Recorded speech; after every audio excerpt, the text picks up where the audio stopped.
Halo teman-teman semua, akhirnya balik lagi ke YouTube setelah berapa lama gue nggak balik ke YouTube, dan kali ini akan seru ya, tetap ngebahas soal beasiswa Taiwan, which is tahun 2019 saya pernah ke Taiwan untuk belajar bahasa Mandarin, dan saya yakin teman-teman di sini juga butuh informasi, kita bisa sharing sama-sama. Saya banyak banget terima pertanyaan di kolom komentar YouTube, di Instagram, di Facebook juga ada. Jadi kali ini saya mau kasih insight yang baru, bukan dari diri saya, tapi dari salah satu sahabat saya namanya Dinia, dan dia saat ini sedang berada di Taiwan, sedang karantina di masa COVID-19, dan saya rasa isu ini menarik ya. Kita nggak tahu kapan pandemi ini akan berakhir, dan tentunya kalau misalkan pandemi ini tetap berjalan hingga di tahun-tahun berikutnya, semoganya enggak ya. Setidaknya teman-teman sudah ada gambaran bagaimana kira-kira akan ke Taiwan belajar bahasa Mandarin selama pandemi dan prosesnya seperti apa. Ini Dinia udah masuk, sekarang mau saya accept dulu ya.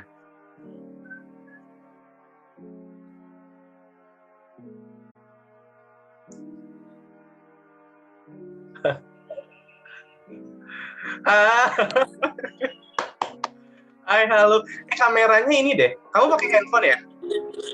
Iya, pakai handphone. Kameranya di sini tuh jadinya gini. Nah, boleh deh begitu juga boleh. Nice. Dulu bentar, kayaknya bentar. Wait. Udah belum? Udah oke belum kalau gini? Udah.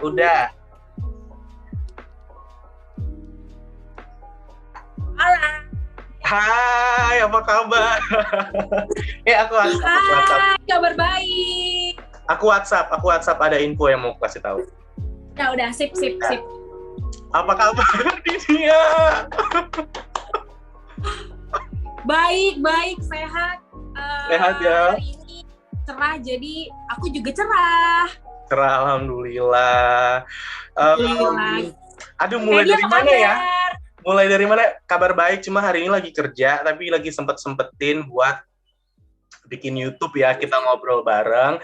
Karena tadi di awal, di opening, gue udah ngomong nih, Dinia, kalau misalkan hal ini perlu gue angkat nih, soal Dinia ini, karena kita kan nggak tahu pandemi ini kan kapan berakhir ya. Kita sih berharapnya di tahun depan udah selesai ya. Tapi kan kita nggak tahu. Kayak tahun dulu kita berharap, cuma setahun, tiba-tiba lanjut 2 tahun. Kita nggak tahu lagi kan nanti tahun. Iya, benar banget. Dan aku bilang di awal, menariknya Dinia ini bisa tembus ke Taiwan di masa pandemi. Oh my god, ya kan? Iya. Jadi suaraku jelas ya? Jelas. Jadi bisa jadi informasi ya buat teman-teman kalau misalkan di tahun berikutnya tiba-tiba COVID-19 lagi. Kita kan bingung ya. Oke deh, aku mau mulai pertanyaan dulu buat Dinia. Apa nih pertanyaannya ya? Kayaknya bakalan banyak pertanyaan nih.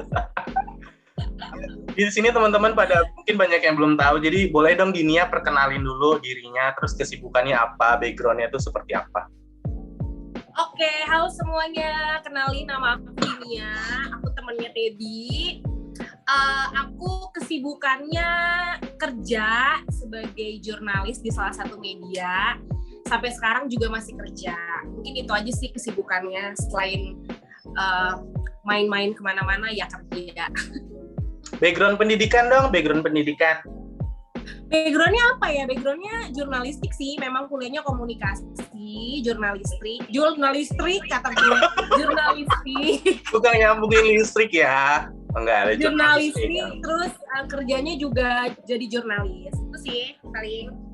Hampir sama ya kita ya, hampir sama ya. Yes. Pertanyaan selanjutnya. Kayak kuis ini, tau nggak, kuis Subil Milioner gitu. Ya, lanjut ya. Aduh, rambut gue benerin nggak ya nih? Soalnya nyamping-nyamping gitu. Oke. Pertanyaan kedua, bisa diceritain nggak sih awal mula itu tertarik ikut HES tuh gimana? Ini HES ya, yang kita bahas HES ya, yang belajar bahasa Mandarin. Ya benar. Jadi aku sekarang ikut programnya itu HES atau apa bacanya Hwayu ya. Hwayu Enrichment Scholarship. Ya, jadi itu sekolah bahasa Mandarin di Taipei. Awal mulanya aku nggak tanpa tedeng-aling-aling, tanpa bohong-bohong, aku terinspirasi dari Teddy. Iya, sebenarnya itu memang sih terinspirasi dari Teddy gitu, karena Teddy kan berangkat di tahun 2019 ya. Ya, 2019. Terus kayak kok menarik ya gitu kan, bisa belajar di sana, bisa ada living experience di sana gitu. Terus ya udah, terus aku juga mikir kan sebagai jurnalis tuh kan emang punya skill bahasa tuh nilai plus gitu. Terus kayak bahasa Mandarin juga udah penting juga gitu kan. Maksudnya sekarang bahasa Inggris udah pasti harus bisa. Terus kayak kalau punya skill bahasa lain kayak bahasa Mandarin, terus kayak bahasa Korea yang sekarang banyak yang belajar, itu juga bagus gitu. Jadi bisa upgrade skill, bisa punya tambah pengalaman juga tinggal di negeri orang. Soalnya ini first time aku living abroad gitu sih. Jadi kayak ya satu kesempatan yang bagus lah. Makanya aku tertarik pengen belajar bahasa Mandarin di Taipei. Bukan pertama kali ke luar negeri ya, tapi pertama kali di luar negeri tuh stay dalam waktu yang cukup lama ya. Benar. Pertama kali tinggal di bulan kan ya? Beasiswanya 6 bulan. 6 bulan ya sama berarti. Waktu proses pendaftaran itu kira-kira tantangannya kayak gimana sih? Apalagi kan pandemi. Itu berbeda nggak sih dari yang kan waktu itu sebelumnya kita pernah sharing ya, pendaftaran gini loh Dinia, gini. Terus kalau di masa pandemi ini bedanya apa sih? Samakah? Caranya samakah? Tapi apakah ada yang beda gitu? Aku nggak tahu sih kalau yang sebelum pandemi gimana, pasti nggak jauh beda. Cuman pasti ada bedanya lah, apalagi di masa pandemi gini kan. Cuman kalau mau diceritain pendaftarannya, terus tantangannya gimana tuh, dramanya banyak banget, bener-bener sampai kayak ini gue udah sampai di sini tuh beneran gak sih gitu kan. Ya mungkin kalau proses pendaftaran tuh yang pasti ini kan kalau pendaftaran buka Februari kan, biasanya tiap tahunnya gitu kan. Nah, terus kayak aku tuh daftar di tahun 2020 ya.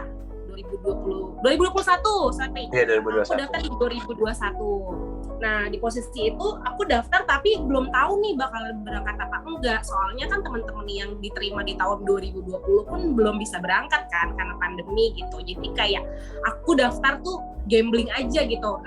Berangkat puji Tuhan dia juga nggak apa-apa gitu kan. Terus ya udah, terus ribet juga sama kampus karena kan kalau teman-teman mau daftar itu kan ijazahnya harus pakai bahasa Inggris kan. Sedangkan aku tuh waktu itu ijazahku belum bahasa Inggris, jadi aku harus ke kampus untuk bikin ijazah dalam bahasa Inggris dan itu waktunya cukup lama kan. Sedangkan waktu pendaftarannya itu benar-benar mepet banget gitu loh. Tapi untungnya jadi udah gitu udah daftar semua selesai. Tantangan berikutnya adalah nungguin border buka gitu kan, karena emang Taiwan kan ketat banget ya teman-teman, kayak maksudnya nggak benar-benar tutup sama sekali gitu, karena di sini emang nggak terlalu besar negaranya, terus kasusnya juga sedikit gitu kan. Jadi kayak nungguin banget nih kapan bordernya buka gitu, karena aku kan diterimanya untuk fall kan, which is berangkatnya harusnya September gitu. Tapi kayak sampai awal Agustus belum ada pengumuman nih, aduh kayaknya gue nggak jadi berangkat deh, aku mikirnya gitu kan. Ternyata akhir Agustus ada pengumuman dari Teto gitu, kalau udah buka dan penerima beasiswa tuh udah bisa berangkat gitu kan. Ya udah, jadi kayak mungkin kalau dari pendaftarannya, dari prosesnya tuh ya nggak terlalu inilah, cuman yang emang bikin deg-degan tuh nunggu bordernya buka, yang jadinya aku harusnya berangkat September, tapi karena terlalu ras banget gitu kan, kalau misalnya buru-buru berangkat September kan harus nungguin entry permit segala macam, akhirnya aku diundur ke winter gitu. Jadi ya udah, akhirnya beli tiket segala macam, ngurusin karantina, sampai akhirnya aku ada di sini sekarang gitu.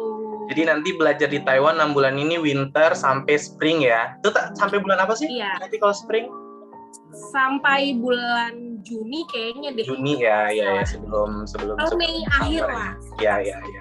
Berarti dari poin Dinia ini yang bisa kita pelajari itu selama pandemi ya, selama pandemi ini yang jelas harus well prepare banget ya dibandingkan sebelum pandemi, karena tadi kita nggak tahu si Dinia kan daftarnya dengan di kampusnya itu ijazahnya nggak ada transkrip bahasa Inggris, sedangkan itu harus disiapkan kan. Jadi teman-teman kalau mau daftar, cek lagi kira-kira apa yang diperluin, terus dari jauh-jauh hari, jadi nggak nunggu deg-degannya berkurang lah ya, kayak nggak kayak ini ya. Benar-benar. Terus yang satu lagi harus aware sama informasi. Mungkin yang bisa kita pelajari, ini kita sharing ya Dinia ya. Kalau misalkan di Teto itu teman-teman dari Teto, staff-staff dari Teto sudah sangat membantu banget. Tapi alangkah lebih bagusnya lagi kalau teman-teman juga lebih aktif ya nggak sih? Jadi informasi jadi kita nggak langsung tunggu aja dari Teto karena kan mungkin Teto juga pekerjaannya kan juga bukan soal masalah pendidikan ini juga kan. Mereka ngurusin visa, diplomasi segala macam. Jadi harus sering-sering aware ya, harus cari informasi. Cek medsosnya juga. Cek medsos juga. Iya betul. Benar. Satu ya. Nah, terus kalau di Taiwan sendiri, Dinia tuh pilih kampus apa sih? Nah, sebenarnya di Taiwan tuh kan banyak banget pilihan kampusnya kan, kampus yang berkelas internasional sampai pokoknya banyak nih pilihannya. Nah, aku tuh milih the same school with Teddy. Aku milih di Suzhou. Jadi emang ada beberapa teman-teman dari Indonesia yang di sana ya, Ted, sebelum kamu gitu. Jadi kayak dan aku lihat juga bagus, lingkungannya enak, terus juga lebih intimate gitu, karena aku tuh denger sama temenku yang baru datang juga. Jadi sebelumnya tuh pernah di NTNU ya kalau nggak salah. Terus dia kayak sekarang dia milih di Suzhou karena katanya dia pengen lingkungan yang lebih maksudnya lebih dekat lah, lebih intimate gitu. Jadi kayak, dia ngerubah dong. Jadi dia ngerubah. Kayaknya dia tuh sebelumnya pernah ada program something gitu, terus sekarang dia datang lagi ke sini tapi dia milih kampusnya ini. Oh, jadi biaya sendiri ya? Aku nggak tahu sih, pokoknya dia bilangnya gitulah. Jadi kayak sekarang dia mau lingkungan yang lebih intimate, jadi karena mungkin kalau di NTNU kan kampusnya gede kan, jadi kayak rame banget gitu. Nah dia pengen lebih kayak like family mungkin. Ya, tapi bener sih. Jadi waktu itu aku sempet diundang ke Teto dan entar jendela aku kan ditutup, pantas AC-nya kok kurang dingin ya. Kalau di situ kan udah dingin, di sini di Jakarta panas banget. Jadi aku udah sempat ngobrol sama orang Teto. Waktu itu ditanya sama mereka, kamu pilih kampus apa? Jadi aku bilang aku pilih Suzhou, dan Suzhou pun juga aku dapat rekomendasi dari temanku Randi kan. Randi juga jurnalis. Dia kasih tahu begini. Aku tertarik banget. Di samping aku ada pilihan untukku mendaftar kayak ke NTU atau ke NTNU. Sampai akhirnya kata orang Teto bilang ke gini ke aku, kalau misalkan oke, pilihan kamu tuh udah pilihan yang bagus untuk kamu pilih Suzhou, karena untuk belajar bahasa Mandarin, maksudnya kita tuh kayak nggak perlu juga yang harus kita stay di Taiwan tuh, kita nggak perlu yang harus totally 100% belajar banget. Kita juga harus ada life experience ya. Aku nggak bilang di NU dan di NTU itu tidak ada life experience, tapi yang mereka bilang karena mereka orang Taiwan, kalau di Suzhou tuh lebih ringan lah, lebih santai, lingkungannya lebih enak. Kayak kampus swasta tuh kalau bisa dibilang kayak BINUS gitu deh, kayak kampus-kampus swasta, anak-anaknya program-programnya masih rame, dan bener di kampusku tuh ada di video vlogku sebelum ini aku jelasin di Suzhou tuh kalau ada Shaolao-nya atau guru kecil, jadi mereka bisa kayak jadi Chinese tutor. Setelah kita belajar, kita bisa nanya ke mereka bisa ada program-program keluar kota, dan itu gratis. Mereka tuh kayak banyak program-programnya gitu deh di luar belajar kelasnya itu tadi. Dan belajar doang. Ya mungkin kalau di Indonesia kayaknya kampusnya kayak UI, ITB gitu nggak sih ya, kalau bang ya yang MTNU gitu. Jadi kayak kata waktu itu udah nggak apa-apa, jangan stres banget gitu katanya. Kalau jangan belajar banget ya, jangan belajar banget, perlu jalan-jalan, malah itu dong kita mestinya engage sama yang lain-lain kan. Benar. Oke, tanya soal kampus, ini susah nggak sih daftar ke Suzhou itu? Untungnya enggak sih gitu, kayaknya juga teman-teman lain juga nggak menemukan kesulitan sih untuk daftar kampus, karena Taiwan tuh kayak membuka selebar-lebarnya peluang buat teman-teman yang mau belajar bahasa Mandarin gitu. Jadi ketika ada orang luar yang antusias mau belajar bahasa Mandarin, mereka juga akan mereka akan menerima dengan senang hati gitu, karena temanku juga daftar di kampus yang sama, dia keterima juga meskipun dia nggak dapat beasiswanya, tapi maksudku dia juga diterima gitu, artinya peluangnya tuh gede banget dan nggak sesusah itu sih gitu. Gak susah ya buat dapat ininya, apa LOE-nya ya. Aku mau kasih informasi, di Suzhou ini di Taipei ya, Dini ya. Iya, di Taipei. Aduh, jadi flashback. Ini Dinia ini masih karantina nih teman-teman, jadi dia belum di ke kampusnya, dormnya. Nanti kita bahas soal dormnya, tapi kita bahas soal ini dulu. Yang jelas yang bisa kasih gambaran benar-benar di kota juga ya di Suzhou ini. Dan kalau teman-teman tahu nanti bisa Google deh, Suzhou University di Taiwan, dan itu tuh lokasi wilayah yang sangat populer. Kalau teman-teman dengar Taiwan pasti ini lokasi populer banget. Aku aja juga sempat kaget, wah ini lokasinya di sini gitu. Jadi lokasinya itu ada di Shilin atau Shilin, di Shilin. Jadi kalau teman-teman kan ada yang beli jajanan Shilin itu kan ada ya Shilinan Market itu kan yang terbesar kan di Taiwan, dan itu tuh benar-benar di bahasanya apa ya Dinia? Itu tuh kayak kelurahan gitu deh. Kalau di Tomang kan kelurahannya Grogol, Petamburan gitu kan. Kalau Dinia kan Depok gitu kan. Jadi kalau Suzhou tuh di Shilin. Jadi dia di line merah. Nama stasiun itu stasiun Shilin, dan kalau misalkan mau itu tuh stasiun utama deh. Kalau menurut aku itu tuh stasiun utama. Line utama karena dia warnanya merah. Line-nya merah, dan itu tuh dari Tamsui ke aku lupa ujungnya apa, tapi itu tuh yang kayak ngelewatin Taipei 101. Jadi Taipei 101 dan Shilin itu satu line warna merah. Ibaratnya tuh kayak kota Blok M kalau di Jakarta. Jadi kayak bener-bener lewatin Tamrin segala macam gitu. Benar. Lanjut. Pasti aku bakalan jajan banget sih ke situ. Iya. Kan nggak boleh belajar banget kan, jangan belajar banget ya dong. Biar gak stres. Oke. Dinia kan salah satu yang bisa masuk tembus ke Taiwan setelah drama 2020 banyak nggak berangkat. Kayaknya aku nggak tahu deh nih, nggak semuanya berangkat atau banyak nggak berangkat, tapi yang jelas aku bisa gambarin banyak nggak berangkat 2020 yang dapat beasiswa. Itu ceritain dong proses keberangkatannya selama pandemi. Proses keberangkatan, terus dokumennya tuh ada nggak sih kayak dokumen khusus gitu kalau kita nggak pandemi kan ya udah visa, paspor, jalan, cus. Gitu. Kalau pandemi ini gimana nih? Dramanya apa?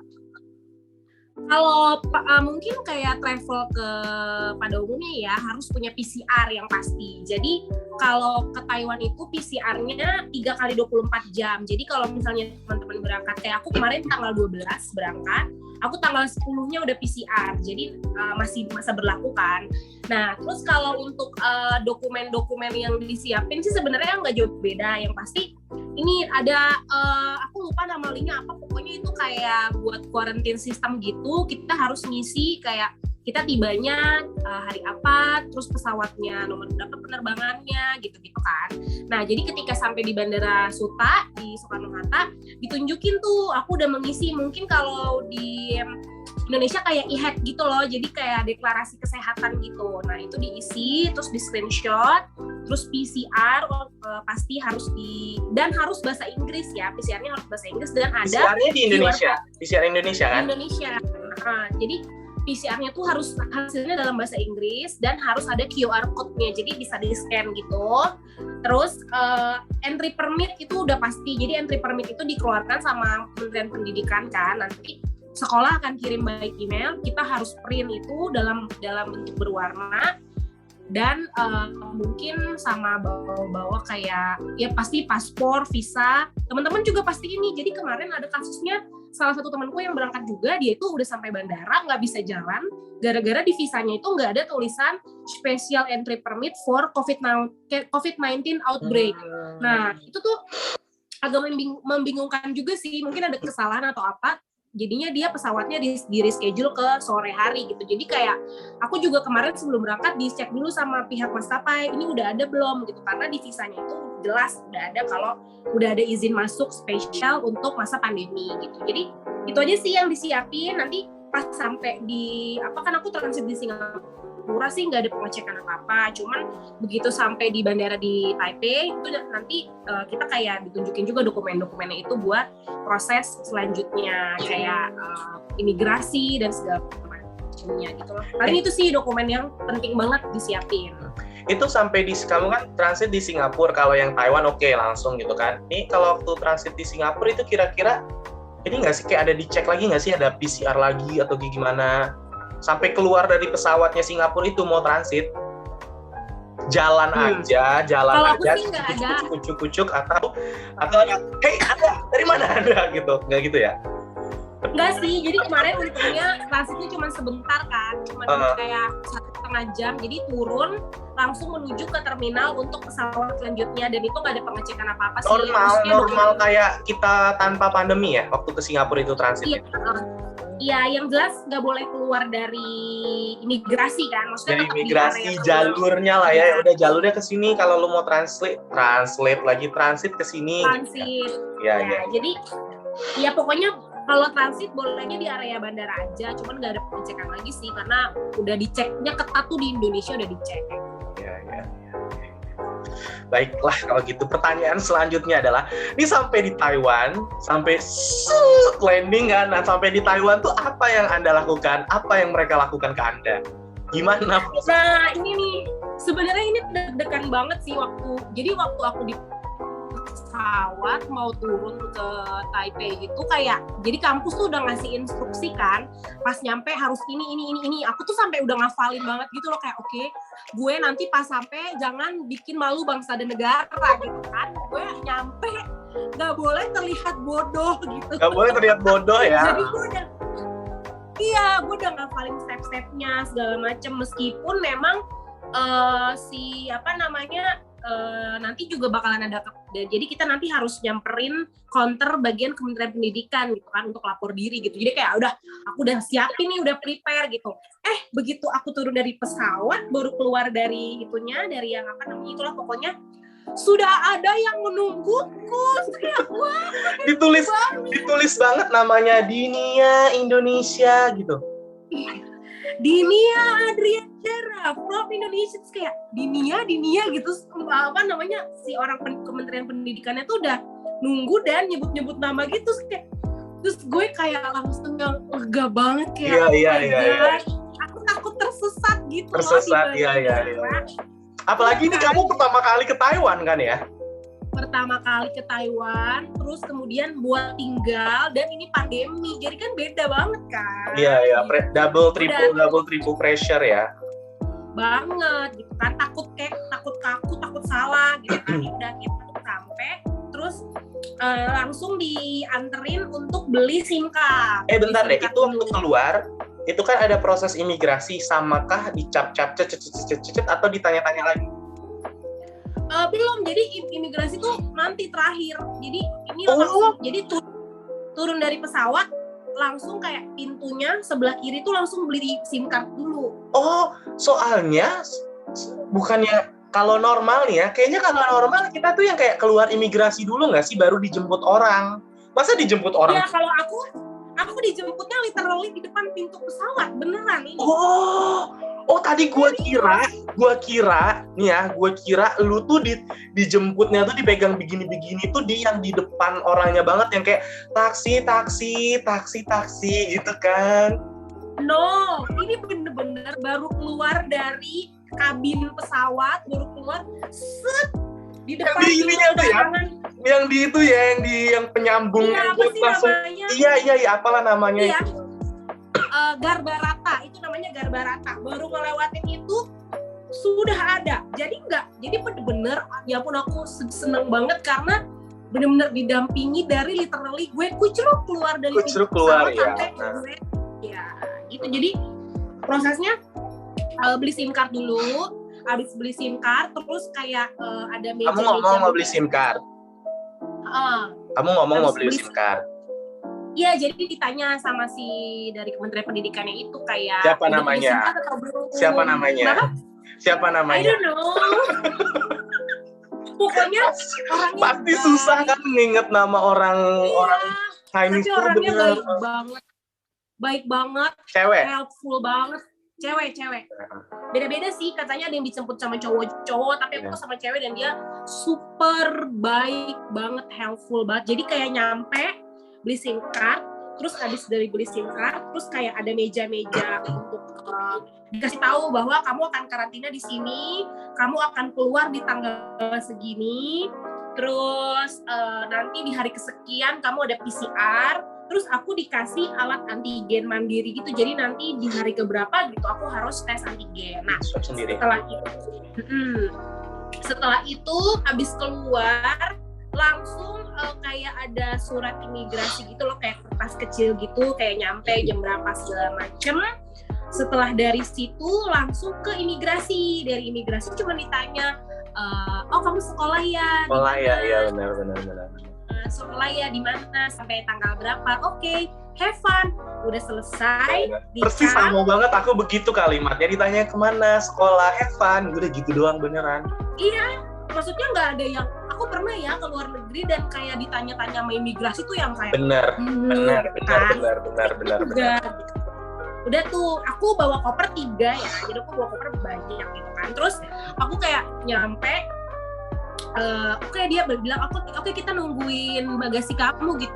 Begitu aku keluar, koper pertama yang keluar punya saya 3. Terus langsung ya, how lucky ya. Iya, kata orang Kementerian Pendidikan, wow, that's very fast gitu, karena kemarin ada yang lama, terus ada yang ketuker kopernya gitu. Jadi kayak aku turun dari pesawat sampai keluar tuh kayak cuman 15 menit kali, saking bener cepet banget dan helpful banget. Jadi ya udah lancar, jadi turun dari pesawat lancar dan bener-bener terbantu banget. Jadi aku nggak ada bingung-bingung, nggak ada apa-apa, jadi memang lancar semuanya gitu. Oke, itu kan tadi kayaknya indah-indah banget ya ceritanya ya. Indah-indah banget gitu, lancar-lancar banget. Tapi kan kalau lo dapet kualitas yang bagus, lo harus bayar yang bagus juga, nggak sih? Nah, jadi pertanyaannya nih soal ini ya, soal duit. Nah, itu kan pasti ada biaya tambahan lagi kan, gini ya. Dan menurut aku, mungkin kalau aku di tahun Dinia mungkin agak, aduh ya Allah berat banget gitu kan. Mungkin Dinia, alhamdulillahnya ada rezeki ya nggak sih? Ya nggak sih, beruntung banget ya ada rezeki ya. Jadi kayak alhamdulillah banyak yang bantu. Iya, anak banyak yang bantu dan apa namanya, itu di luar dari uang yang seharusnya kita keluarkan. Misalkan kayak contoh aku dulu, oke, gue dapet beasiswa ke Taiwan yang di cover ini. Berarti waktu yang awal gue tuh Dinia, itu oke, tiket pesawat gue, visa gue, kebutuhannya udah perintilan udah gue. Itu kan kamu juga harus ngelakuin itu kan. Itu basicnya itu kayak tiket pesawat, visa itu kamu dulu, karena nggak rahasia umum ya, yang si Taipei beasiswa HES ini duitnya tuh baru datang sekitar sebulan lebih setelah kita kuliah ya di sana ya, gitu ya. Dan yaudah, pokoknya video-video yang sebelumnya udah dijelasin ya di vlog-vlog aku sebelumnya. Iya. Harus nonton. Nah, terus ini kan ada biaya ekstra ya Dinia ya. Kayak kira-kira bocorin dong. Gak apa-apa, kayaknya benar-benar harus dibocorin aja nih biar teman-teman tuh tahu berapa gitu. Jadi tadi udah cerita happy-happynya, sekarang cerita yang agak enggak happy tapi ya happy juga. Gitu. Ya pokoknya aku mau disclaimer dulu bahwa aku memang banyak dibantu sama teman-teman gitu, dan ya maksudnya dibantu sama keluarga juga gitu kan. Memang benar kata Teddy tadi bahwa ada beberapa pengeluaran di luar istilahnya yang nggak di-cover sama uang beasiswa itu tadi gitu kan. Jadi apa aja sih yang dikeluarin menurut aku di luar uang beasiswa itu? Yang pertama pasti PCR ya. Karena kan PCR itu kan sekarang puji Tuhan udah murah ya. Aku sekitar 280.000 deh kalau nggak salah. 280.000. Yang kedua, tiket pesawat ini memang masuk, bisa teman-teman atur dari uang beasiswa sih. Tapi aku kemarin dapat agak mahal mungkin karena pandemi. Jadi aku kemarin sekitar 4,5 juta itu untuk tiket pesawatnya pergi doang ya, sekali jalan.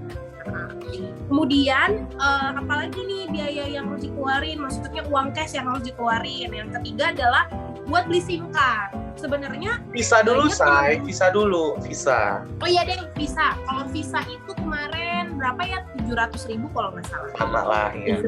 700.000. Oke, udah ya. Terus tadi uang cashnya itu adalah buat beli SIM card. Jadi teman-temanku itu ada yang udah beli lewat Perpita, lewat Instagramnya Perpita. Jadi mereka beli kartu as gitu katanya cuma 70.000, tapi aku dapet infonya telat. Jadi aku belinya di bandara itu 1000 NT, itu sekitar 500.000 rupiah berarti. Berapa lama? Itu untuk 1 bulan. 1 bulan, cukup buat karantina lah ya. Ya, dan itu oke banget sih sinyalnya, kayak buat streaming Netflix, Zoom segala macam oke. Cepet ya? Cepet banget itu. Banget. Dan disarankan untuk itu karena kayak tempat karantinanya mungkin wifi-nya kurang bagus. Di sini tempat karantina wifi-nya memang kurang bagus, oke, tapi mendingan beli kartu aja. Yang kelima adalah SIM card. Taksi karantina. Nah, ini juga harus disiapin cash karena kayak mereka nggak bisa make sure bahwa taksi itu punya fasilitas buat pakai credit card. Kalau debit kan nggak mungkin nih, jadi credit card gitu. Jadi siapin juga 1.000. Depends on distance ya, dari ya, tergantung jarak, betul. Jadi sebenarnya kemarin tuh aku sempat deg-degan juga sih, takut dapat tempatnya jauh gitu, karena kampus bilang mereka, kan aku kan di fasilitas karantina pemerintah nih, yang bisa aja di bagian selatan, utara, timur, barat, gimana gitu, nggak tahu kan. Nah, aku di New Taipei City gitu kan, dan ternyata nggak terlalu jauh kemarin. Nah, itu ongkosnya 1.000 NT juga, jadi sekitar 500.000, dan itu khusus dari bandara ke sini. Kita nggak boleh naik transportasi umum, nggak boleh naik bus, nggak boleh naik MRT, nggak boleh, pokoknya harus naik taksi karantina. Nah, kampus juga saranin buat spare uang lebih banyak untuk taksi karantina, soalnya kemarin temanku ada yang jauh, dia bilang dia turun dari bandara sampai tempat karantina naik taksi 4 jam. Dan itu biayanya 2.200 NT, berarti sekitar berapa? 1.200.000 ya. 1 juta ya. Pokoknya sekitar itu. Jadi kampusku sih nyaranin untuk sekolah tuh nyaranin untuk siapin sekitar 4.000 untuk pulang pergi. Pulang pergi itu maksudnya dari bandara ke tempat karantina dan dari tempat karantina ke kampus. Atau dorm atau apa. Paling itu sih untuk uang yang disiapin di awal itu, yang di luar dari uang beasiswa. Dan karena tadi juga bilang bahwa uang beasiswanya itu baru keluar nanti 1 bulan setelah kita tiba di sini. Jadi teman-teman harus siapin juga uang untuk living expense atau kayak untuk biaya makan. Paling tidak amannya 2 bulan lah. Jadi kayak teman-teman nggak kesusahan nanti kalau duitnya kok belum cair gitu. Mau tahu berapa uang sebulan habisnya di Taiwan? Tonton video sebelumnya. Terus ya, promosi ya. Nggak usah dibahas, udah di sebelumnya. Jadi jangan double question lagi. Tonton video sebelumnya. Jadi banyak ya biaya membuncitnya sebenarnya di Taiwan. Tapi apa boleh buat, itu emang resiko kita ya, mau belajar masa pandemi itu. Kita beli pengalaman lah. Bayar buat pengalaman. Kalau aku dulu kan nggak ada taksi. Jadi aku tuh dari sana tuh MRT. Paling cuma berapa sih di Nia, nggak nyampe 200 NTD, which is sekitar nggak nyampe 100.000 aja, 50.000 aja kurang. Jadi kayaknya tuh dari sini, dari airport ke Taipei Main Station itu sekitar 50.000 deh. 50.000 naik MRT. Terus dari MRT siapa sih namanya tuh? Dari MRT Taipei Main Station ke Shilin Stationnya itu sekitar paling 20 MTD lah, murah, atau berapa dia aku lupa gitu. Terus dari stationnya itu ke kampus ya naik taksi, dan itu cuma 100 karena bawa koper kan, jadi nggak nyampe 500, malah 300 pun juga nggak nyampe gitu duit buat yang ke mana. Kalau kamu 500.000 ya? Iya, jadi 1.000 NTD ya. Kalau aku tuh cuma 300 NTD paling untuk dari airport. Kalau aku udah SIM card sama taksi tuh 2.000. Berarti sekitar 1 juta udah keluar. 1 juta ya, tapi ya udah lah ya. Tapi itu tadi kita harus prepare ya, namanya ini kan pandemi, kita nggak tahu. Betul. Aduh, udah ya. Itu part pertama. Nanti kita lanjutin part kedua ya, teman-teman. Alright.